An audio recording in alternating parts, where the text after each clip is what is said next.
హోటల్లో మందు దాక్కుంటూ ఇతను మర్డర్ స్కెచ్ చేసే ప్లాన్ అయితే చేశారు.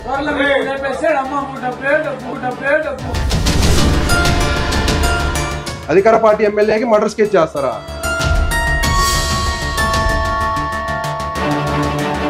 అంత ఈజీ నా మనిషిని చంపటం.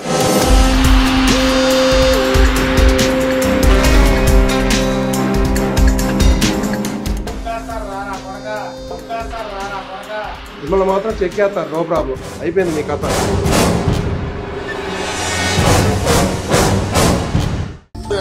చూసుకోండి.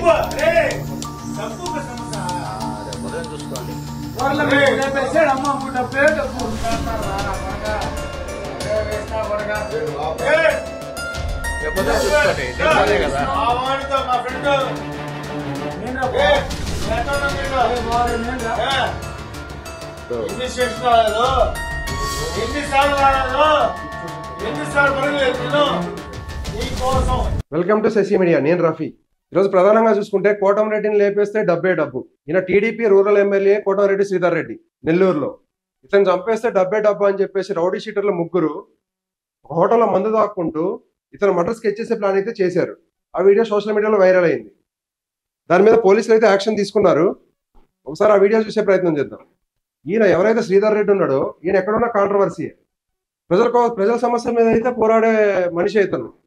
ఇంతకుముందు వైఎస్ఆర్సీపీలో ఉన్నాడు, అప్పుడు అంతే గవర్నమెంట్కి యాంటీగా ఉంటాడు ఇతను. గవర్నమెంట్ ఇతని మీద పగబట్టింది, అప్పుడు అతను థ్రెటనింగ్ ఉంది, అప్పుడు పోలీసుల ముందు కంప్లైంట్లు ఇచ్చింది ఆయన. తర్వాత మెల్లమెల్లగా దీంట్లో నుంచి బయటకు వచ్చేసి టీడీపీలో జాయిన్ అయ్యింది. టీడీపీలోకి వచ్చిన తర్వాత కూడా ఇతను థ్రెట్టే. ఆ థ్రెట్ ఎందుకు వస్తుంది అనేది అయితే అర్థం కావట్లేదు ఇతనికి. మెయిన్గా ప్రధానంగా ఒకసారి అయితే వీడియో చూడండి, వీళ్ళు ఏ విధంగా ప్లాన్ చేసిరో క్లియర్గా. వీళ్ళు చూడు, అధికార ఎమ్మెల్యేని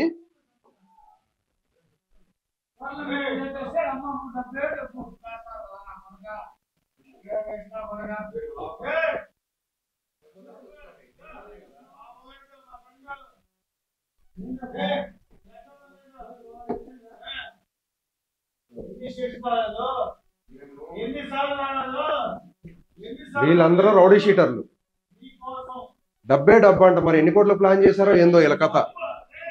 మిమ్మల్ని మాత్రం చెక్ చేస్తారు, నో ప్రాబ్లం, అయిపోయింది మీ కథ. వీళ్ళు అడ్రినల్ రష్ వస్తుంది అనమాట. మందు తాగిన తర్వాత ఏదైతే రష్ ఉంటుందో ఆ ఫీల్లో ఇవన్నీ మాట్లాడతారు రౌడీ షీటర్లు. వాస్తవానికి ఏంటంటే ఇదంతా కథ అంతా బయటకు వస్తుంది ఎప్పుడు, కొన్ని రోజులు. ఇప్పుడు ఆల్రెడీ ఎంక్వైరీ జరుగుతుంది. అక్కడ ఎవరైతే ఉన్నారో పోలీసులు కస్టడీలు తీసుకున్న తర్వాత వాళ్ళ మీద ఎంక్వైరీలు అవుతాయి. ఇది కానీ నిజమని తేలి వాళ్ళ ఫోన్లు వాళ్ళ మొత్తం వ్యవహారం ఉంటుంది కదా, ట్రాన్సాక్షన్స్, ఏదైనా ఇన్ఫర్మేషన్ ఉండి అది కానీ నిజమని తేలిందంటే వీళ్ళ పని అయిపోతుంది. దోమతారు, శాపం దోమినాడు దోమతారు వీళ్ళని. అధికార పార్టీ ఎమ్మెల్యేకి మర్డర్ స్కెచ్ చేస్తారా? అంత తేలిక అధికార పార్టీ ఎమ్మెల్యేని చంపటం? ఆయన ఎప్పుడు ప్రజల్లో ఉండే మనిషి. ఇంతకుముందు చూసినా మనం, ఆయన వైఎస్ఆర్సీపీలో ఉన్నాడు, అధికారంలో ప్రభుత్వం ఉన్నది. ఆ టైంలో కూడా ఏదైతే డ్రైనేజ్ సమస్య ఉందో అది అవ్వట్లేదు అని చెప్పేసి 3 సంవత్సరాల నుంచి పెండింగ్ లో ఉన్న సమస్యని పరిష్కరిస్తేనే నేను ఏదైతే మురికాలు ఉందో ఆ మురికాల నుంచి బయటకు వస్తా అని చెప్పేసి మురికాల్లో దిగిన వ్యక్తిన. ఎంత గలీజ్ వాటర్ అంటే అది, ఆ గలీజ్ వాటర్ లో దిగింది ఆయన డేర్ చేసి ప్రజల కోసం. అలాంటి వ్యక్తిని చంపే ప్రయత్నం చేస్తారా మీరు? అంత ఈజీ నా మనిషిని చంపటం. ముగ్గురు రౌడీ షీటర్లు ఉన్నారంట.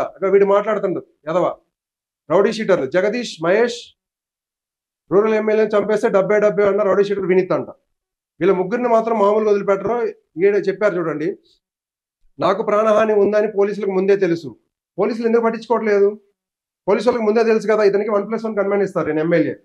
బట్ ఈయనకు సరిపోదు. అట్లీస్ట్ ఈయనకి 2+2 గన్మెన్ అనే వాళ్ళు 4+4 ఇవ్వకపోయినా అట్లీస్ట్ ఒక 2+2 ఇచ్చినా ఈయనకు కొంచెం సెక్యూర్గా ఉంటుంది. ఎందుకంటే ఈయన ఎప్పుడు ఏదో ఒక కాంట్రవర్సీలో ఉంటారు, ఏదో ఒక న్యూస్లో బయటకు వస్తూ ఉంటారు. ఎందుకంటే ఈయన ప్రజల తరపున పోరాడే మనిషి. ఈయన ఇంతకుముందు కూడా చాలా వీడియోస్ ఈయన మీద పెద్ద నెగిటివిటీ కూడా ఏముండదు. ప్రజల కోసం పోరాడతాడు, దేనికి భయపడ్డు, అధికారం కోసం పాకులాడాడు. అధికార పార్టీలో ఉన్నా సరే బయటకు వచ్చేసి న్యాయం కోసం వెళ్ళే రకం అనమాట. ఈయన ప్రధానంగా ఈ ఎమ్మెల్యేకి 3 రకాలుగా థ్రెట్ ఉండే అవకాశం ఉందని అయితే కొంతమంది చెప్పుకుంటున్నారు. ఫస్ట్ వచ్చేసి వైఎస్ఆర్సీపీ తరపు నుంచి థ్రెటనింగ్ ఉందనేది అయితే తెలుస్తుంది. ఎందుకంటే అధికార పార్టీ ఎమ్మెల్యే అయినా ఇంతకుముందు ఏదైతే వైఎస్ఆర్సీపీ అధికారం ఉందో అప్పుడు వాళ్ళతో గొడవ పెట్టుకొని బయటకు వచ్చి టీడీపీలో జాయిన్ అయ్యిండు. వాళ్ళతో ఇప్పుడు ఎట్లాగ ఈయన అధికారంలోకి వచ్చింది కాబట్టి వైఎస్ఆర్సీపీలో ఎవరైతే ఉన్నారో వాళ్ళని ఇబ్బంది పెట్టే ప్రయత్నం చేస్తుండొచ్చు. ఎందుకంటే ఈయనకు అధికారం ఉంది కాబట్టి. ఆ విధంగా వాళ్ళు ఏమైనా ప్లాన్ చేస్తున్నారో అయితే ఒకటి అనుకుంటున్నారు. ఇంకొకటి వచ్చేసి టీడీపీ నుంచి కూడా ఉండొచ్చు అని కొంతమంది వాదన. ఎందుకంటే టీడీపీలో ఇతను కానీ అడ్డు తొలగించుకుంటే నెక్స్ట్ ఆ ప్లేస్ ఎమ్మెల్యే ఖాళీ అవుతుంది, బై ఎలక్షన్స్ వస్తాయి. ఆ ఉప ఎన్నికల్లో మళ్ళీ ఇంకెవరైనా టీడీపీ తరఫున నిలబడే అవకాశం ఉంటుంది కదా.